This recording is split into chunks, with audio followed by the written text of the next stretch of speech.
Hello and welcome to the morning after show presented by Underdog Fantasy Sports. My name is Joshua Reimer. I am joined by none other than Jared Block, who's over on my right. Jared, how you doing this fine Wednesday morning? Doing well. It's a rainy day here, so not Oh, much going on. Kind of have to stay inside and keep the windows closed. But oh no.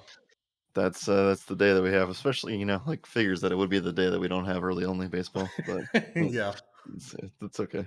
Yeah, rainy days are never fun. I had like a rainy night last night, I guess. I'll have some more rain today, potentially at some point, I think. Or at least yeah, it's supposed to rain this afternoon a little bit later, but, it's fine. We have baseball on the docket. Maybe not afternoon baseball, but still baseball nonetheless. We have an NBA Finals matchup, which I'm incredibly excited for a game three that's going to be a lot of fun. And yeah, it's going to be a good day. So, Jared, without further ado, are you ready to get into it? Yep. Absolutely. Let's do it.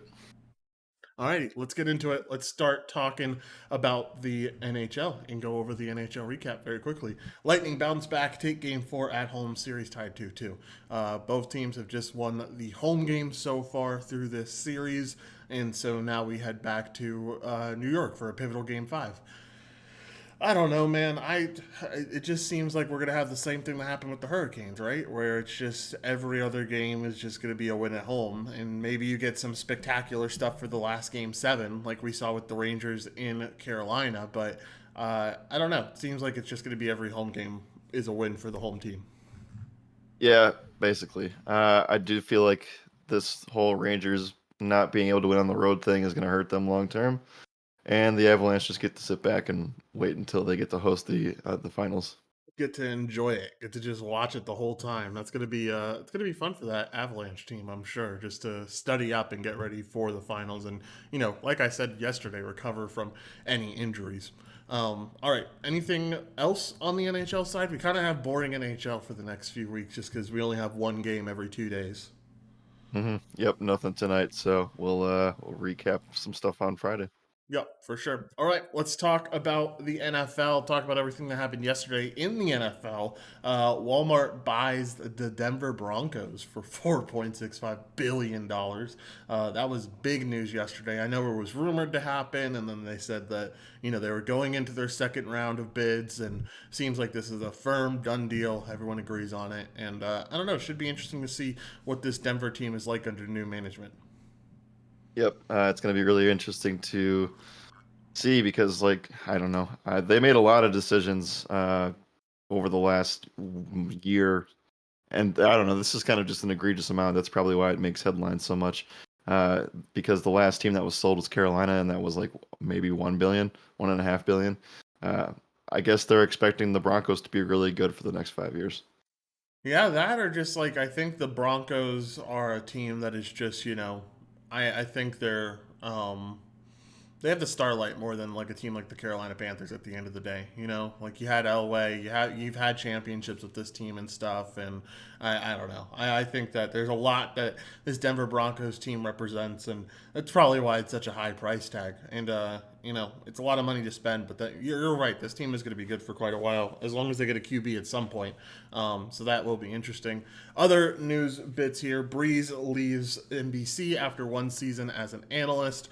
I don't know. What did you think about Breeze being an analyst over there? I didn't like it. I didn't really like the fact that he was going to step in to be a guy that was going to do media anyway. I feel like I don't know. He's basically, I think he just wants to spend more time with his family, which is what he said. And I think that he probably saw and maybe was talked into an opportunity as he was making his retirement decision. And it's just, I don't know. I feel like he's just not going to come back. Yeah, I kind of feel the same way. Other news that came out from the New York Times yesterday was a little op-ed on Deshaun Watson, and it reported that he met with 66 women for massages. I put that in air quotes. I don't know if you saw it, Jared, but I mean, this is super interesting. It comes to a point where I see people on Twitter calling for, or not on Twitter, on TikTok, calling for him to just be banned for life from the NFL. Now, I'm not sure if they will do that, but I mean, when you consider the fact that Calvin Ridley got banned for a whole year for betting $1,500 on a game, Mhm. you know what? Like how can you not give Watson a more harsh penalty than that? I still don't think that he's going to play much, if not any, of this season. And it just feels like a lot of stuff is either going to get pushed under the rug or I don't know, maybe cancel culture just gets to him. I feel like that's a really, I would assume this was swept under the rug by the NFL for decades and decades, right? And Yeah, I mean, we know that it has. So now that the internet has made its way through things and now is a force to be reckoned with, I don't feel like people are going to be able to get away with this as much anymore. So, yeah. um, I Cleveland still made the decision, probably with the information that is at hand. They know more than we do, and they still made the decision. So I don't know how that's going to go. Yeah, it certainly should be. I don't know. Should be interesting to see what happens with this whole situation. We have ADHD panic in the chat saying, "I'm telling you, I think it's going to be a 2 year suspension." I could honestly, definitely see that. I could see Josh Gordon esque suspension where it's just indefinite, and he can appeal at certain points, but it'll take a little while before he actually gets reinstated. Um, I guess they would. I wonder what that contract's, what the language is in that contract, because if he gets banned for that long of amount of time, um, does he does he get that guaranteed money still? I don't know. It's a good question. That places Like, the league in a really, really, or not the league. yeah, It places the Browns in a really bad spot if you have 40 million guaranteed to someone that just cannot play, cannot even be in the facility. right? It feels like a Bobby Bonilla situation, except Yeah. a lot worse. Yeah, exactly. I can get behind that. All right, let's keep going through this. DK Metcalf misses minicamp due to an injury and due to contract negotiations. He's still undergoing therapy for that injury, so we'll see how that goes for him. Hopefully, we can get some contract negotiations there soon.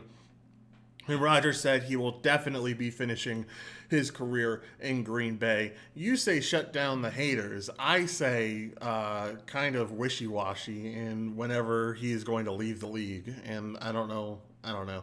I knew you were kind of using it to shut down people talking about him going elsewhere. Well, yeah, that's just it. I mean, I don't like. I've got a Super Bowl out of him. I have had so many playoff appearances from him. There's nothing really else that we can complain about as Green Bay fans. So the ones that say that we haven't gotten enough, I mean, like whatever. I guess that's fine, but it could always be worse. You could be a Detroit Lions fan and never have it. So I don't know. For me, it's all about. I think that he has proven his loyalty, and he's shown up at 38 years old to camp in June, which Yeah. he's hasn't done in like 5 years. So I think that that says enough. Yeah, I can get behind that. Giannis for Prez says the contact guarantees the money with 22 victims. Now that there are 24 confirmed in the lawsuit, it's a gray area. His entire contract can be Sure. voided if something happens. That's very interesting, man. Could you imagine if after all this, they're like, Baker, hey, come on, we need you back at quarterback now. Like after Baker throwing him says to the no. side. Baker would say no. I have a feeling. Yeah, I would not be surprised whatsoever to see Baker say no. But hey, that's certainly it's going to come up soon. I think you really do see either. I think a 2 year suspension would be something that wouldn't surprise me that much, or just a Josh Gordon esque extension where he's out indefinitely and he can appeal every once in a while, but it's going to be a long time before he's back in the NFL. So Should has he been able to actually play in practice with this team? I don't think so. So who's their quarterback? Like they I have to don't figure know. this out kind of soon here. Well, here, let's go see. Well, I'll go take a It's look at June. who's at OTAs. Browns Yeah. OTAs I QB mean, like because they're they playing don't right have, now. yeah, and they don't Uh, have two quarterbacks that they could have in that building. OTA debut is doing his quarterback thing. Oh, so he is there. Okay. I guess. That's Oh, awkward. so All right. Browns. This is weird. Browns amid legal issues. Browns QB Deshaun Watson winning over teammates at OTA. Nick Chubb says we all love him. I don't know. I don't know Yeah. if you want to say that, man.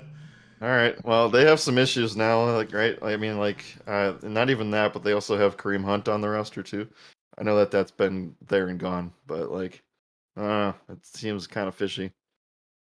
Yeah, definitely, definitely a little fishy. I don't know how to feel about it, but hey, let's move on. Let's anything else with the NFL? Oh, we got a question, and I want to answer it because I feel like ADHD Panic has been one of our most loyal viewers for a while. He says, "So how are we feeling about Davis Mills?"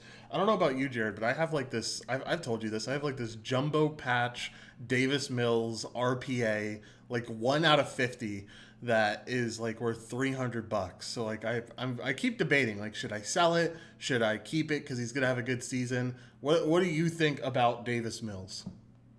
I feel pretty good about Davis Mills. I think that it's his job, Yep. and the only reason that it wouldn't be was it would be if he'd have to beat out Baker Mayfield, right? And I think that he would still be able to do that. I think that he would. The dude has gunslinger mentality written all over him, as long as he has Brandon Cooks there. He was like one of the best deep throwers in the NFL when you look at the Right. statistics last year, which is an Mhm. insane stat. So I think the guy will be great. Adding John Mechie to that Houston team is going to do some things for them with the wide receiver core, and then hopefully you get one more guy that can break out for you from that wide receiver core, so it's not just all Brandon Cooks. But I don't know. I'm pretty excited about Mills. I think he has some talent. I think this is a big season to decide whether he's going to be, a Daniel Jones or a middle of the road starter. And I think you'll see him be more of that middle of the road starter. All right, let's. Oh, and ADHD Panic makes a good point. Nico Collins still didn't get his breakout point last year, so maybe we see it's the Yeah. year of Nico Collins. All right, let's move on to the MLB recap. Talk a little bit about what happened last night in the MLB. Home run counter 42 home runs, Jared. We're just getting home runs all the time, all the time. It's absolutely insane number. But the biggest thing is that even though the Angels decided to fire Madden, they extend their losing streak to 12 games. Yep. Um, Found it really interesting. I followed an LA Angels beat reporter yesterday, and for all the beat reporters that I have followed, I turn on their tweet notifications just to keep up to date with all the teams and stuff. And it was funny. The beat reporter was saying how Phil Nevin called the play for Shohei Ohtani to hit a double and for Mike Trout to hit a home run, and boom, it happened just like that. What a genius! And Ooh. then his tone got more and more sour as the night went on. It's I don't know. What do you think about this Angels team losing now 12 in a row? Yeah, things are you're hitting the panic button because the Astros continue to find ways to win their games too. So as long as Houston keeps winning, this division's going to get a little bit more extended. And we talked about this yesterday and how long, like how big of a distance would need to be like to the point where you're just kind of hanging it up. They're chasing a wild card spot still, and that's probably all that they're going to be able to do if they can't turn things around fast enough. But the division, we've seen bigger distances from this before. I think that the Braves were in a similar spot, kind of, in their division last year. But I think that if it's anything over 15 games, it's probably pretty far to come back from after the month of June.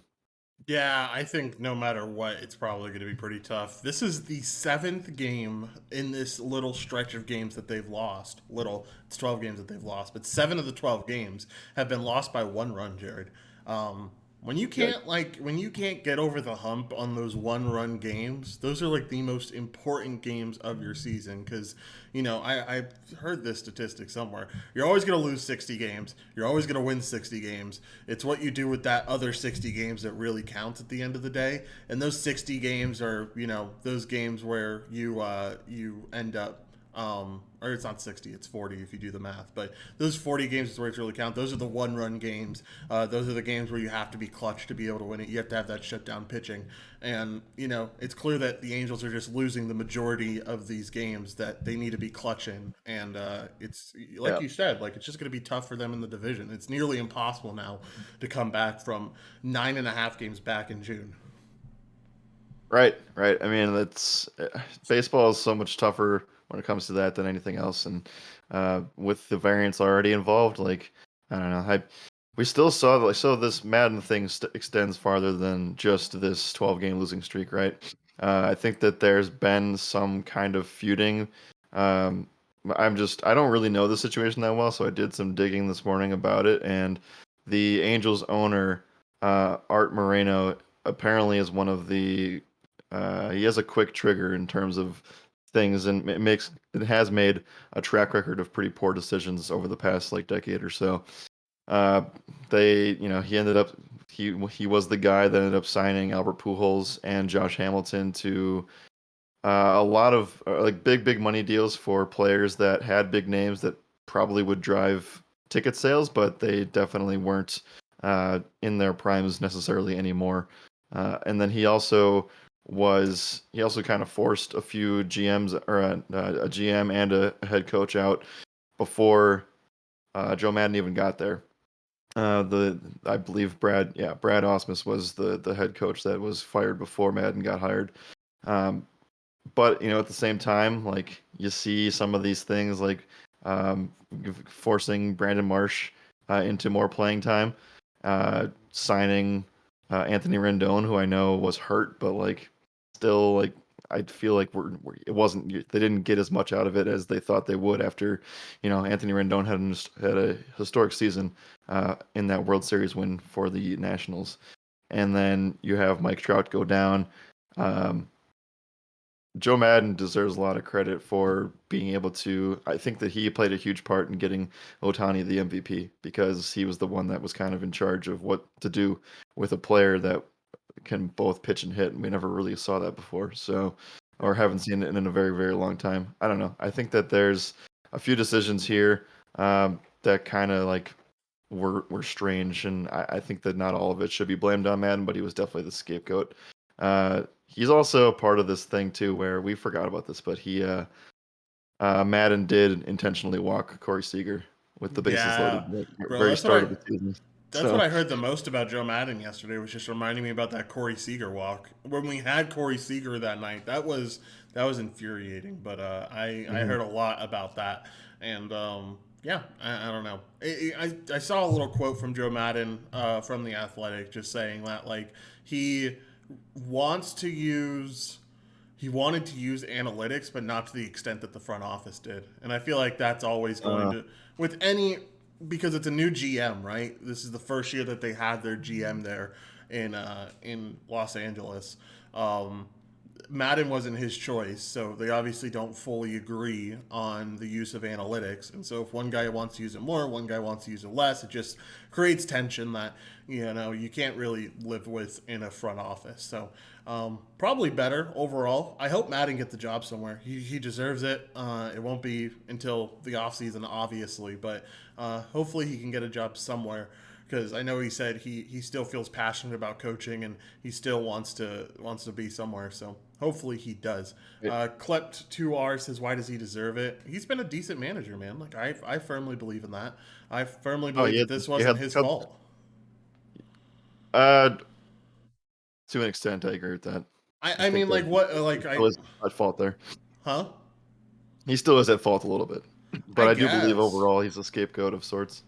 I think he's more so. If you had to like take percentages of things, like the firing was more so to be a scapegoat for the losing streak rather than actually be his fault. Like I Oh, don't sure. I think mean, this. they're not gonna like sit Mike Trout or force him to go to the minors, right? But like they can't do that, so they're just gonna get rid of the manager. I'm sure that there was pressure from the GM to ownership saying like, "Hey, I want to do this," and he doesn't agree with it, so we're just gonna, which is kind of weird because Madden not agreeing with analytics is strange. He's one of the more progressive managers. He's also like he made the decisions that gave Chicago a World Series, right? So I don't know. That feels weird to me that he wouldn't agree with analytics stuff. But uh, if that's the reason, then that's the reason, and I guess that's probably, like I said before, it's a scapegoat of sorts, and I think that's the manager is always going to be first to go. You always see this in front offices too. Like they're so willing to say that like managers don't really matter at this point in the MLB, and then so willing to fire them as the scapegoat. I Mm. mean, a lot of this has to do with management. You said it perfectly. Giving the money to Anthony Rendon really doesn't make all that much sense. Does what are we thinking about the Syndergaard contract? It's easy to say after a few bad starts, but was that reasonable, and was that something that this team should have spent their money elsewhere? Obviously, you can nitpick at what the GM has done as well, and kind of see some flaws in that. I saw a lot of stuff where they were talking about the Phillies, and I know this is kind of going off topic, but talking about Joe Girardi and how Joe Girardi really didn't do much wrong. It was more so that team had a terrible build. You struggled with defense last year, so you signed Nick Castellanos and Kyle Schwarber as your outfielders, like two of the worst outfielder defensively in the MLB. Like it doesn't make much sense the way that things were going for that Phillies team. And I would say it kind of applies to this Angels team as well. I don't think a lot of these contract decisions are things that are going to haunt them for seasons to come. Um, MLB culture is flawed. They don't let managers manage anymore. I can agree with that. I know in Tampa, I've heard things behind the scenes there just through a few friends and family that I know, and they've said that they don't even let the manager do anything with the lineup, the starting lineup. The Really? analytics team is the one that pushes it out at the end of the day. It has nothing to do with Kevin Cash. So Well, I he did a bad completely job last agree. night. So, Yeah, yeah, right. I completely agree, Klept. The MLB culture is flawed at this point, and only the greatest managers are allowed to really manage, and even they have a lot of input from the analytics department that kind of sways them one way or the other. that's very interesting. Like that race thing is kind of weird. But yeah, we're gonna see this more and more as analytics become a thing, and I feel like you're gonna get some pushback from older managers like Joe Madden, who's had an amazing amount of success in certain organizations. So it's just a turning of the tides, and I guess we'll see how many more young GMs are brought in, how many younger player coaches are made managers, and I think that like Milwaukee's a really good example of that. They have a really really young GM, and they have Craig Counsell as their manager who Yeah, used to play for them. So like, yeah. yeah, Boone's the same way with the Yankees. I mean, Boone used to play with the Yankees. I feel like the role of the manager is not to put those nine guys out on the field anymore and draw up lineup sheets. It's more just like of a mindset type of hiring now for the team. Like, is this guy going to help propel your players farther when they are on that cold stretch? And maybe that's the reason that Joe Madden's even ended up without a job yesterday, is because wasn't able to propel Mike Trout after that 0 for 26 start. But anyway, we've gone on far too long. We have plenty more to cover here, so let's get to it and keep covering. Speaking of Mike Trout, he hit a home run last night. A little bit of a comeback from the cold streak. I think he's like 2 for 30 now. And after that, he exited with a groin injury, Jared. yep. We know how these things go usually with Mike Trout. They're not pretty. He Mhm. gets a groin injury and then he's out for 3 months. I'd like to hear some more news on this. I don't know if it's going to be that severe, but I think it should be interesting to see. If this Angels team is without Mike Trout, like this could get a lot uglier than it is right now. Yeah, I don't know much about this. I was watching the Red Sox broadcast last night, so this could be definitely precautionary. But at the same time, you know that you had lost 11 straight games and your manager just got fired. Uh, why would you take Trout out of the game that you would need to win if it wasn't a bad injury? So Well, I think it's a I little bit more serious. He also has a history of this too, so yeah. it's really scary. Yeah. I think at the end of the day, I understand they need to win after they lost their manager or after they fired their manager. They also need to make sure to protect the best player in baseball right now. Actually, that's not true. Mike Trout's not the best player in baseball, but one of the best players in baseball Oh, right now. Hey, I don't know. I'm getting a little hot take right now. Anyway, regardless, let's keep going through this. Alonso exits after a hit by pitch to the wrist. X-rays negative. Marte also leaves for the Mets. That Mets team was kind of abysmal last night. Yu Darvish had a no hitter going through 6 innings. I honestly don't even know how that ended up because, like I told you, I checked out from baseball pretty early. But Mets lost that game 7-0. Mets only had 2 hits in that game. Rough day for the Mets after a really good day against the Padres. What are your thoughts here? Yeah, Alonso getting hit by that pitch was really scary at first. It was weird because he definitely swung the bat enough to where his or his top hand actually was the one that got hit, and it get hit straight in the palm. So I think that he's going to be out for a few days. I guess that it's not a broken wrist or anything like that, but that was the worry, and they actually credited him with no swing, so they actually got a base runner out of that, which was Oh kind of wow. weird. But I it just how many times does Mets management have to go onto the field because one of their players got hit by a pitch? They also All the lost time. Marte in this game as well, so things are a little bit scary for them at the moment. Yeah, definitely. But props to Darvish for a great start yesterday. I've been digging on Darvish for the past few weeks, and he's proved me wrong a few times. So time to notice that Darvish is being the real deal this season. 7 innings, 2 hits allowed, 6 strikeouts, the win and the quality start for him. No earned runs, so good start for him. All right, Hader's historic run ends after a blown save to Philly. This was an incredibly weird thing to happen. The fact that Josh Hader, of all people, gave up a home run to Matt Verling, and who was the first home run by? Alec Bohm. Alec Bohm. Like just the bottom of the lineup guys, the 7 hole hitter and the 9 hole hitter. Of course, the one guy in my lineup, Bryson Stott, flew out to right field. But, of course, these other two guys end up absolutely smacking the ball. How does it feel as a Brewers fan to see something like that happen? It's got to be, of course, it's disappointing. Uh, yeah, basically. Hater only makes the news when bad things happens, right?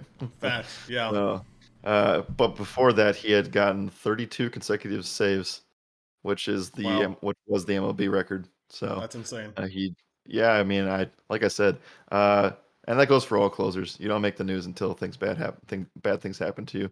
Yep. It's just that Hater's always good for like one or two really embarrassing blown saves a year, and then Yeah. that's the only time people talk about him.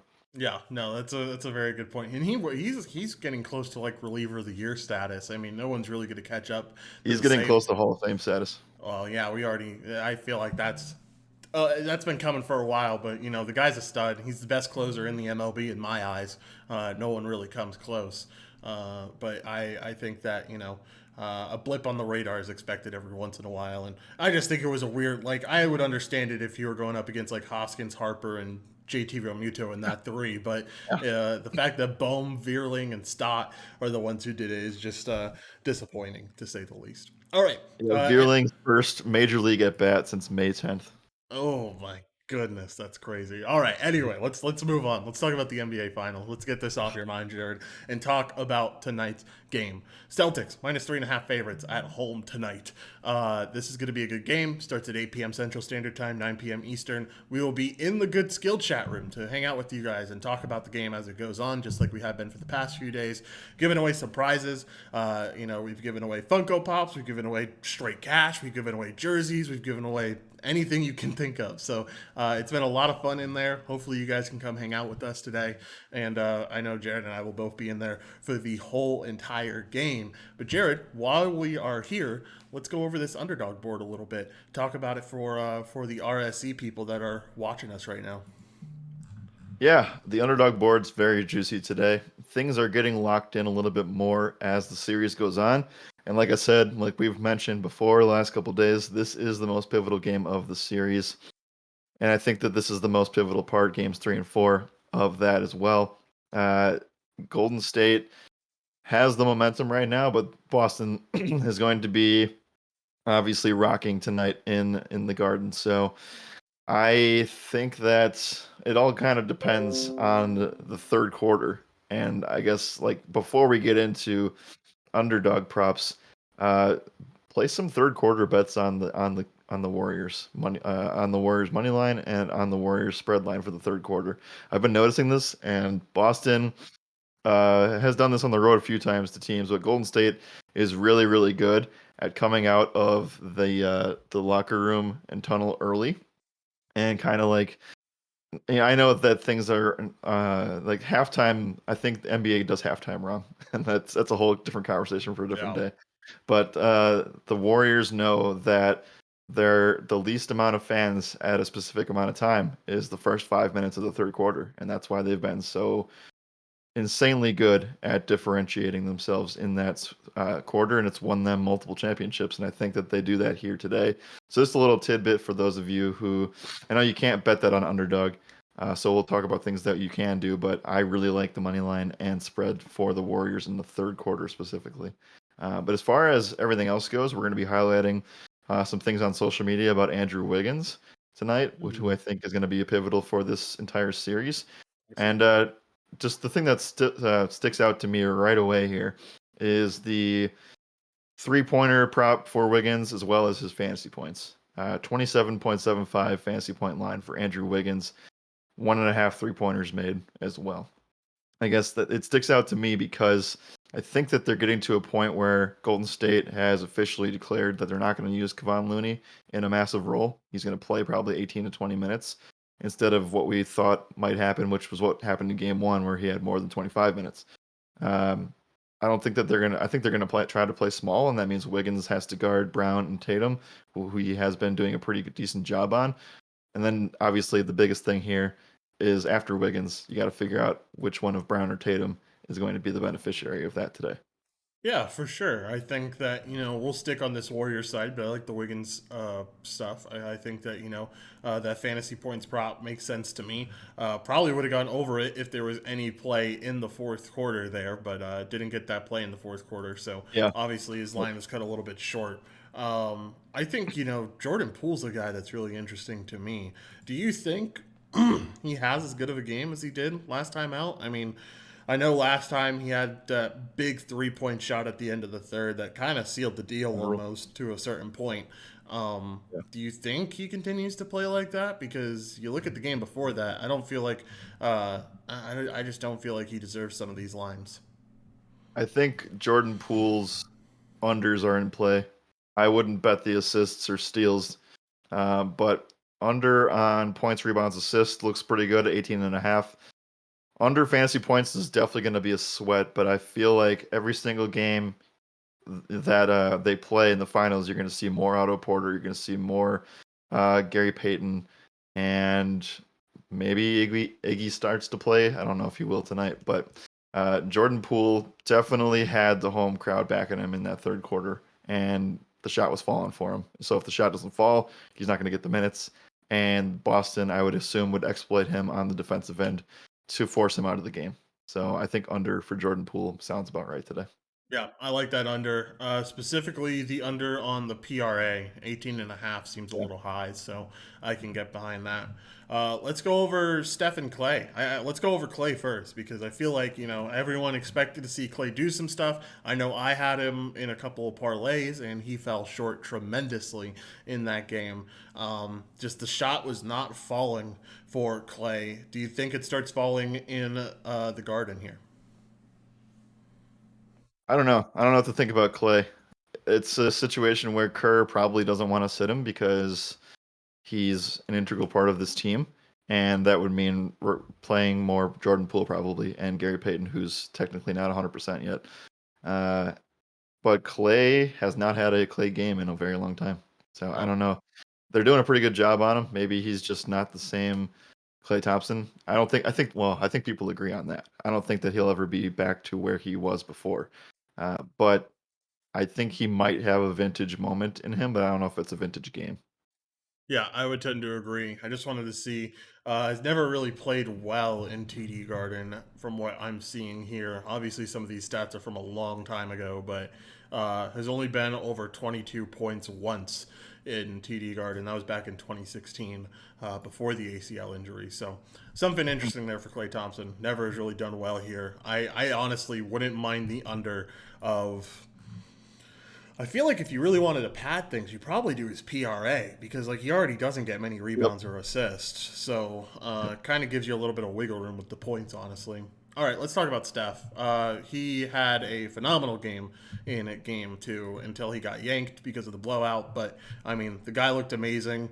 feel like 39.5 PRA might be a little bit too low. I feel like he could very easily hit that 45 number, and I would not be surprised at the end of the night. So I don't mind the over on the PRA. What do you think about his three pointers made at 4.5? Or, yeah, 4.5. That's where it's at. That seems appropriately priced. I Yeah. don't think that he's gonna come in and like he was obviously feeling it in game one, right? Like I know that they ended up losing the game, but he shot lights out in the first quarter and a half. That prop number would have gone over in the first, like at the 10-minute mark of the second quarter. So I don't think he does the same thing today. I do think that you can go back on the points though. So here's my question for you. Do you think that Curry scoring over 30 points tonight means that the Warriors win the game or lose the game? Because I feel like I lean towards the fact that if he has a big game scoring, they are more likely to lose. Really? I mean, A little bit. I guess, but like he was on track to score like 40 in the last game. It's just he got pulled in that last quarter. I guess, but I mean, like if Steph is scoring a ton, doesn't that make it feel like he's needed to score a lot in the fourth quarter to make sure that they win?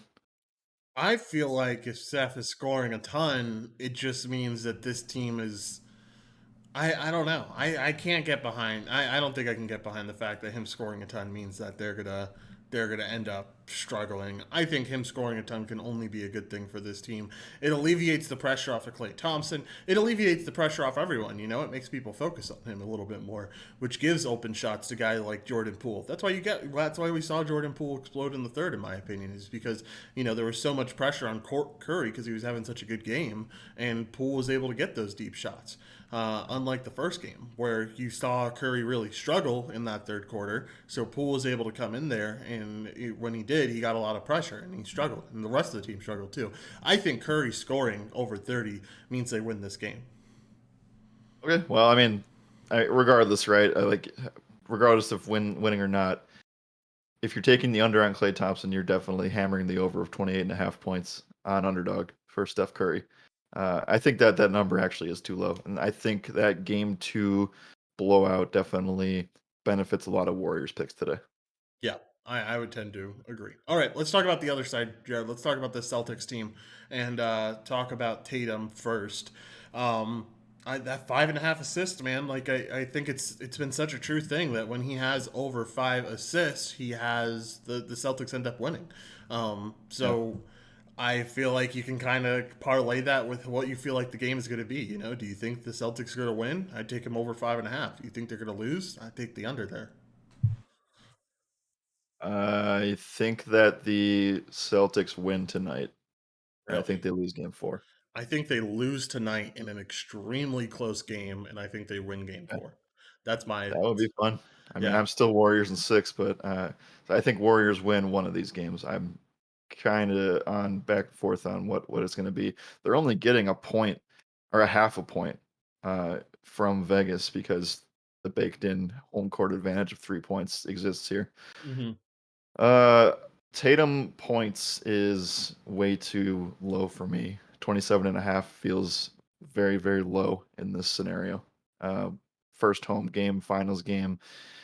And I think that they are, we talk about like, yes, they have two finals games under their belt now, but they've never played one at home. And I think Boston does show out.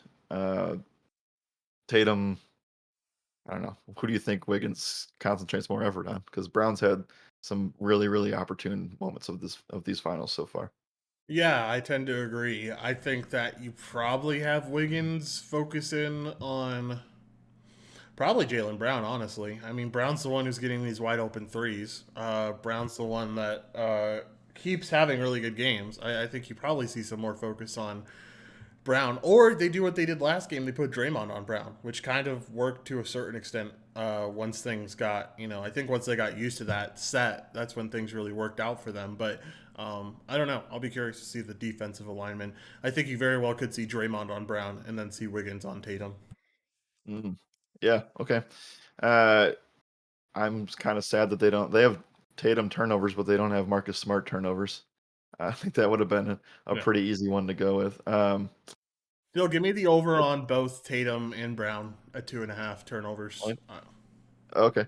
Or Tatum's at three and a Well, half. Tatum's 3.5. Yeah. Yeah, I will take Brown over 2.5 turnovers though. That's nice. I'll take both. I like Browns a lot more, but I like Tatum's too. I think they're this team is just a turnover team, and I think there will be some jitters. These are both young guys. These are both their first finals games in TD Garden. The crowd is going to be electric tonight. I think that they're going to have a little bit of the jitters, and there's going to be turnovers early on and often throughout the first quarter, and then obviously they'll have their turnovers throughout the game too. Yeah, I can get behind that. I mean, they are again still out quartered by like 150 Mm, quarters no, from the Warriors in the yeah. finals. So, let's talk about guys other than Brown and Tatum for the Celtics team. We saw Al Horford put up an abysmal number. Same thing with Smart in Game Two. I think that they turned things around a little bit. I'm curious to see how much they use Robert Williams. His points or his props in general are abysmal. Yeah, Um, and so I mean, Derek White's are even better. Grant Williams, same thing. So I have a feeling Robert Williams plays less than 20 minutes tonight. yeah. I would not be surprised to see that happen. I just feel like he's not fully healthy quite yet, He's and definitely not. so what does that translate into? Because those minutes have to go somewhere. We saw him play 14 in the first game. You think Grant gets more minutes? We saw Grant get 20 minutes last game. Didn't do much Yeah. with them, but he got 20 minutes. What do you think about the Grant side of things? Is it Pritchard? Is it White? Like who exactly is it? Yes. I think it's White. I am not ever going to take overs of Grant Williams unless he has like I don't know 4 points. Like I know it's only two away from what it is right now, but Grant Williams is not the same Grant Williams that he was in the Milwaukee series. It's just not how they're using him in this one. So Yeah, there's also some serious risk for technicals in this game too, which we'll talk about in a little bit. He could be one of those guys. I wish we had over props of technicals. I know. Um, Robert Williams, I feel comfortable betting the under fantasy points, but all the other props scare me. Derek White, I can get behind some point totals. I think 11.5 could be a little bit too low if he is finding his shot. They're leaving him open on threes quite a bit hmm so I far through can 2 games. I can get behind that. Last but not least, what do you think about Peyton Pritchard? Some really low totals here. But if he's one of those beneficiaries of Williams getting less minutes, I think some of these you could look back on and think, wow, that was easy. And Boston loves him. I Boston absolutely loves this guy. So what do you think about the Pritchard props? Yeah, where are you seeing them in rivals? No, they're at the very bottom of the NBA on Oh, Underdog. oh, I only have my last one is Grant Williams. So Oh, okay. maybe Well, I'm I'll give them to you here. 4.5 okay. points, 1.5 rebounds, and 7.5 PRA. Oh, I see him now. Okay. All Give kind me of the over scary, man. PRA, but they are I scary. I think if I'm taking anything, it's probably the over in points. That's what he's most likely to hit, just because he is out there to be that spark plug and come out there and shoot a few threes, and it just takes two to get over that 4.5 mark. So if Yeah, I'm picking anywhere, I'm probably going to take those points, that point prop in the over there, yeah. but not feeling too ecstatic about it necessarily. These fringe Boston players are really scary today Yeah, in all facets. yeah, they So, are. give me going one more guy we haven't touched on today really is Otto Porter. I'll take the over of his fantasy points today, 14.25. I don't mind it. I think that's a pretty solid play. When this guy comes out here and decides to be a spark plug, you saw it in game two, and well, especially in game one. He can sometimes almost carry this offense, which is pretty impressive. Yeah. But all right, Jared, we've gone over the whole board. Hopefully, you guys enjoy that. We'll try to do it for most of the final stuff, or most of the finals games. But let's get into our dog days of summer. Pick some of these picks. Today's underdog card is going to be purely from NBA games. I'm not going to pick anything from MLB. I don't think you are either. So give me your favorite pick on the board, Jared. Favorite pick on the board. I feel like I have to have an NBA pick here, right? Yeah. I'm usually the guy that does the NBA picks. again, I still think that Wiggins is the piece. He is the piece to a lot of the puzzle of this series, and I think that he will be a guy that's going to have most, like probably besides Curry, he has the most minutes on the Warriors, and I think that that's a pretty solid take there. So the more minutes he has, the more time he'll be able to have the ball in his hands and potentially get those blocks and steals that are really important on Tatum and Brown, especially tonight, like you said. Uh, Celtics, we'll see how jittery they come in. So I'm taking the over of Andrew Wiggins, 27.75 fantasy points. I like it. I think that's pretty solid. I am gonna go to the I'm going to go to the Celtics side, and it's a little bit scary of a prop, but I think Tatum gets it done at home today. I think he gets 30 points, and I think it just going to propel this prop. And I think even if he is struggling a little bit from the field, taking the PRA is the best way to feel for sure about that. So 40 and a half PRA, points, rebounds, and assists, and taking the over there. So you have the over for Wiggins. I have the over for Tatum. I think it'll work out well for us. Jared, let's get out of here. It's Yeah. been a great show. It's been a little bit longer of a show. We dove into some MLB topics. I had a lot of fun discussing with you and really went in depth for this underdog board, and that was a lot of fun. So, any final thoughts before we get out of here? Yeah, I am leaning, like I said before, I think we're on opposite sides of the outcome tonight. I think Celtics do pull it off, but it's going to be whether or not they can handle the third quarter from the Warriors. And that's the most important quarter of this series. I think that it's a pretty fair take. I'm saying like all 6 games. Like if No. the Celtics fail to show up tonight in the third quarter, I think the series could potentially be over. Yep, I tend to agree with that. This Celtics team, if they lose one of these games at home, I think that the series is just about over. You cannot give the Warriors back home court advantage after regaining it from them.